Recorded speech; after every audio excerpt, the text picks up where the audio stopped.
എല്ലാവർക്കും നമസ്കാരം. സുജി കുഴുമ്പിലാണ്. പുതിയൊരു വീഡിയോയിലേക്ക് എല്ലാവർക്കും സ്വാഗതം. നമ്മളിപ്പോൾ ഉള്ളത് ആഗ്രയിലാണ്. ആഗ്രയിലെ ആഗ്ര കോട്ട കാണുവാൻ വേണ്ടി വന്നതാണ്.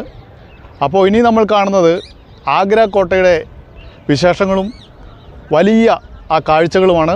അപ്പോൾ ആഗ്ര കോട്ടയുടെ വിശേഷങ്ങളിലേക്കും കാഴ്ചകളിലേക്കും എൻ്റെ എല്ലാ പ്രിയ സുഹൃത്തുക്കൾക്കും സ്വാഗതം. ആഗ്ര കോട്ടയ്ക്കുള്ളിലേക്ക് പ്രവേശിക്കുകയാണ്. അമർസിംഗ് ഗേറ്റ് വഴിയാണ് പ്രവേശനം. കോട്ടയിൽ നമ്മൾ ആദ്യം കാണാൻ പോകുന്നത് മുംതാസ് മഹലിൻ്റെ പരിസരമൊക്കെ അതിഗംഭീരമായ, അതിൽ നിറയെ മുതലകളെയും ചീങ്കണ്ണികളെയും വളർത്തിയിരുന്നു എന്നാണ്. ആഗ്ര കോട്ടയിലേക്ക് വന്നത് താജ്മഹലിൻ്റെ അടുത്തുനിന്ന് താജ്മഹലും കണ്ടതിന് ശേഷം നടന്നിട്ടാണ്. 1 കിലോമീറ്റർ നടന്നു കഴിഞ്ഞാൽ നമുക്ക് ആഗ്ര കോട്ടയിലേക്ക് എത്തിച്ചേരാൻ പറ്റും.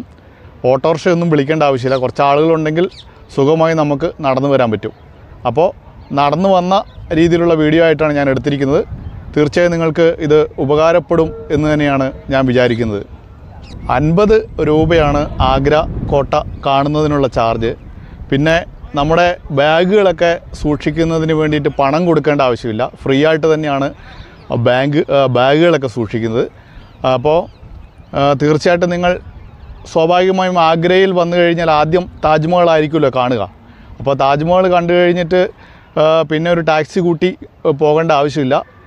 പതുക്കെ നടന്നാൽ മതി. 3-4 പേരൊക്കെ ഉണ്ടെങ്കിൽ എൻജോയ് ആയിട്ട് നടന്ന് വരാം. ഞാൻ ഒറ്റയ്ക്കുള്ളെങ്കിൽ ഞാൻ പതുക്കെ നല്ല റോഡുണ്ട്, ഹൈവേ പോലത്തെ റോഡുണ്ട്. ആ റോഡിലൂടെ ഇങ്ങനെ നടന്നു കഴിഞ്ഞാൽ നമുക്ക് ഈ ആഗ്ര കോട്ടയിൽ എത്തിച്ചേരാൻ പറ്റും. ഒരു 10